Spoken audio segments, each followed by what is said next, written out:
Hi there. If you're looking to make your own beans, you can. We have a Simply Better baked beans here. It's really awesome. Literally, it's super easy to make on the stove or the microwave.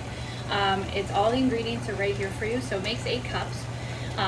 You get the seasonings. You put it with 3/4 a cup of water. And then you put in 1 can of crushed tomatoes, a 1/2 cup of molasses, and 2 tablespoons of vinegar. And then drain and rinse 4 cans of pinto beans, black beans, kidney beans, whatever you like. And then go ahead and either put it in the multi-purpose steamer and put it in the microwave for 12 minutes, or you can put it into the multi-purpose pot here, the 12-cup one, which is my favorite.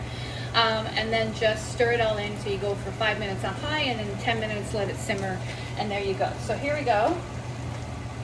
I've got it started. I'm actually using black beans and a fresh tomato with the molasses and water and that.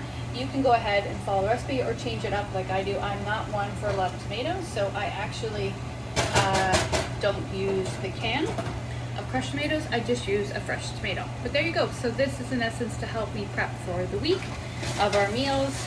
I'm adding a few options, both meat and plant-based, so that we have quite a few options for the week.